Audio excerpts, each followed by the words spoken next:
What's up, interwebs? My name is Cravol, and welcome back to Custom Hearthstone Concepts, where, in case you missed it, we are entering a very new, very interesting period in this series going into 2019 here. So for those of you who haven't heard, in 2019, pretty much all of the videos that are going to be on my main channel here are going to be of cards designed by you guys, so in my opinion that's pretty exciting. I think we're going to see some interesting things come out of that. And much as this is a bit of a shorter one, if you want to help make the next one longer, feel free to join our Discord server. That's where I collect cards for these videos, and I will be announcing the theme for the next video at the end of this one.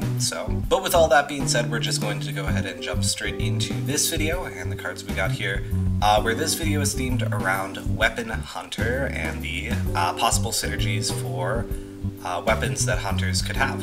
So, ready? Starting off with our first card here by Just a Tuna, we have Blazing Longbow, which is a 6-mana 4/3 weapon with Death Rattle, draw a weapon, and deal its attack to all enemy minions.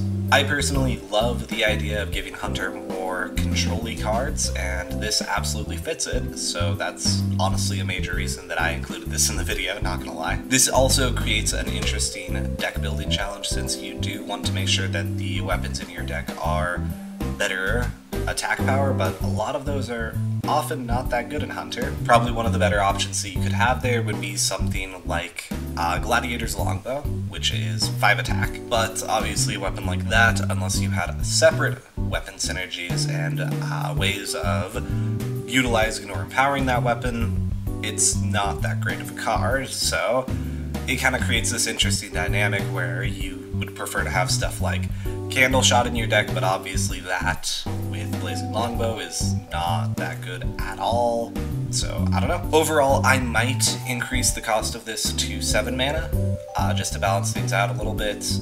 4 attack and 3 durability is pretty good with a powerful Death Rattle, but I do think that it's very close to being balanced, and it is a fantastic concept regardless. Our next card is also from Just a Tuna. They actually created quite a few cards for this video, and these were the two that I decided to go with. And it is a minion entitled Desperate Hunter. It is a 4 mana, 4 attack, 2 health minion with Battle Cry. If you control a weapon, destroy it and draw 3 cards. And this one is a fantastic card just for flavor in general, just the idea of this, truly desperate hunter trying to chase down its prey and, using whatever means it has. And it is a fantastic draw engine for a class that honestly doesn't have a ton of options for card draw. I think the best use of this card that I could see would be, you play Candle Shot on turn 1, and then you swing it a couple times, and you have this 1/1 stick that, you then drop this guy, and you are able to trade it out for 3 cards. That seems really, really good. But overall, I don't think that any form of card draw, especially if it's just a one-time thing, is too broken. You compare this, to something like Subject 9, which is able to draw 5 cards on a 5-mana 4/4. I think this is a pretty reasonable balance and reasonable trade-off for the card draw. And additionally, a lot of the early game weapons, if you were playing something like an aggro deck, are also useful to that aggro deck. Stuff like maybe Eaglehorn Bow would be something that you wouldn't really want to sacrifice for 3 cards, so it could create some interesting situations there where you're looking at, you're either 3 damage to kill off a top minion, or using it to draw some new options. I don't know, maybe I'm reading into this too much. 3 cards does seem like a lot, but I personally think this card would be pretty balanced. Our next weapon comes from Dandy Chris. It doesn't have any direct synergies with weapons, but it is just an interesting hunter weapon. I still think it fits in this video. It is the 5 mana, 4 attack, 2 durability weapon, and it has Overkill, heal any damage done to your hero by this attack, which refers to damage taken from other minions whilst attacking. So if you can overkill something, if you hit something that has like 3 health, even if it has 5 attack, you would heal that 5 damage that you took.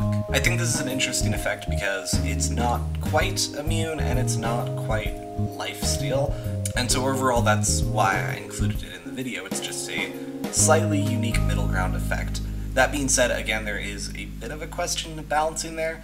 At 5 mana, you compare this to, True Silver Champion, which just heals a steady 2 per hit, where this can heal, potentially 5-6 damage each time you hit if you can get it on the right targets.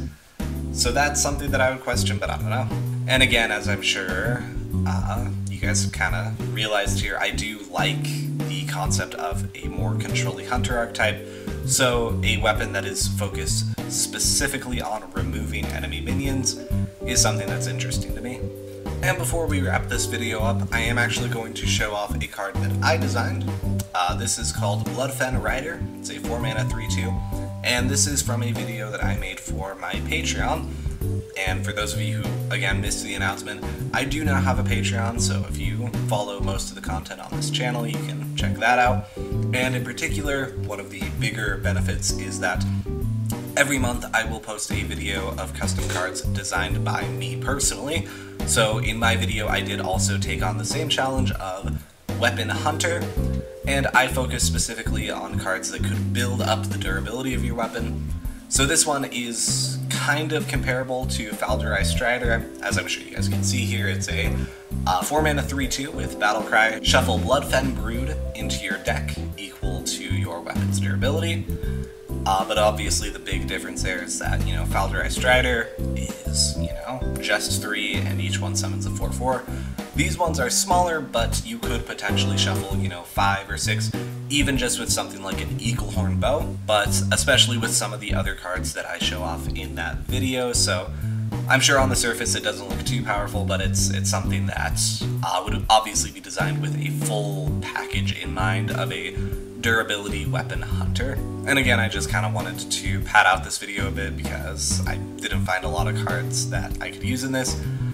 And again, if you want to help with that, if you want to make sure that in future videos I do have plenty of options, check out the Discord server as well. And of course, bringing that up, we're going to start to close out this video here. That is unfortunately all that we've got for this one.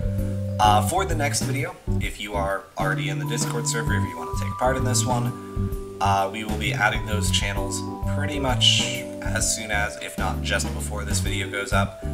And the theme for that video will actually be focused around card art. So on screen right now, you should be seeing a piece of artwork for a dragon, kind of with this fell energy coming over it. And the idea is that you can make whatever card you want, but it has to be utilizing this artwork. It has to be themed around this. So maybe this is just a dragon minion, maybe it's a warlock minion, it's kind of like infused with fel. Maybe it's a spell that withers away at minions, whatever it is, If you go into that Discord server, you'll find that piece of artwork there, and you can design a card themed around this to be featured in next month's video. And at any rate, I do hope that you guys enjoyed this video, and I hope that you all have a wonderful rest of your week.